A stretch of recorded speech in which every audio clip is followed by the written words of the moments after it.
Hello YouTubers. Daniel's 70th week is perhaps the most difficult passage to interpret in the Bible. In general, different views of Daniel's 70th week can be broken into two categories, namely that Daniel's 70th week happened in the past or that Daniel's 70th week is a future event. When I personally read the passages, even though I'm premillennial, I'll admit that these verses seem to be talking about Jesus' first coming, so I'll go over that view first. However, the premillennialists of early Christianity, even though they weren't dispensational, saw a future interpretation of Daniel's 70th week. I'll also briefly present that argument. The future video will go into that argument in much greater detail. I'll assume that everyone is in agreement on the first 69 weeks. The biggest issue is, who is the person in the 70th week talking about? Well, the first 69 weeks are talking about the time until the coming of the Messiah. It's likely that the 70th week is talking about the Messiah, isn't it?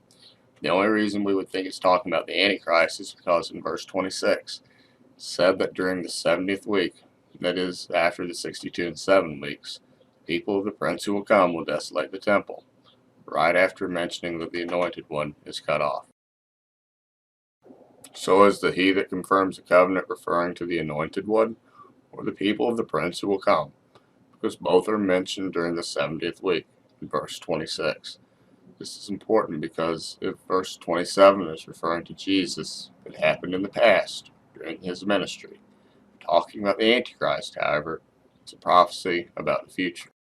When reading the verse, I think there's a good argument to be made that Jesus fulfilled everything stated in verse 27. At the same time, I recognize the premillennial arguments of the early church. I don't agree, but it's possible that my disagreement comes from a poor translation of the verse into English. When reading the King James Version, I come to the conclusion that Daniel's 70th week is talking about Jesus. After all, didn't Jesus confirm the new covenant of grace with many? And that covenant of grace is still in effect, isn't it? The passage doesn't say that the covenant lasts a week, only that it takes a week to confirm the covenant. And approximately 3.5 years into his ministry, didn't Jesus cause the sacrifice and oblation to cease through a sacrifice and atonement for sin?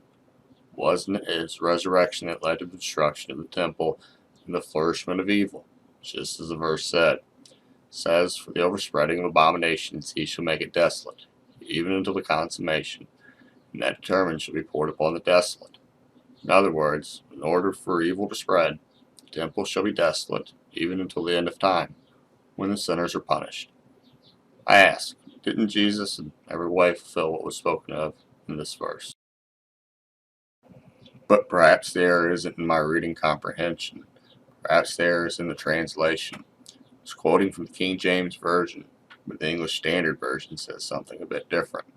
It states, in verse 27, and he shall make a strong covenant with many for 1 week, and for half of the week he shall put an end to sacrifice and offering. On the wing of abominations shall come one who makes desolate, until the decreed end is poured out on the desolator. That's a bit different. This translation says he shall put an end to sacrifice and offering for half the week, not that the time in which sacrifice and offering ends is at the halfway point of the week. And the English Standard Version states that there shall come one who makes desolate, rather than he shall make desolate, as the King James Version renders.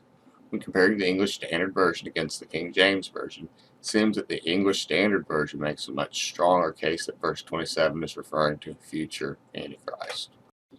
Perhaps more importantly, it seems that the earliest Christian premillennialists interpreted passages as applying to a future Antichrist. In the earliest Christian commentary on Daniel, Hippolytus had this to say.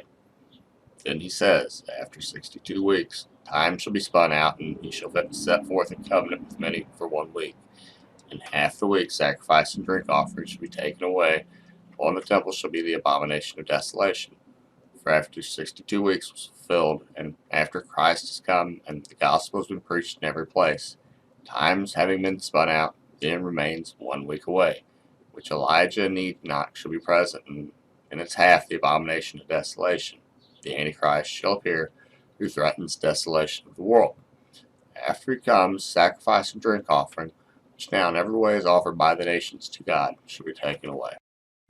So Hippolytus clearly believed in the future fulfillment of Daniel's 70th week. I'll explore his views on Daniel in greater detail in a future video. That's all the time I have for now. If you like this video, please show your support by subscribing. Thanks for your time.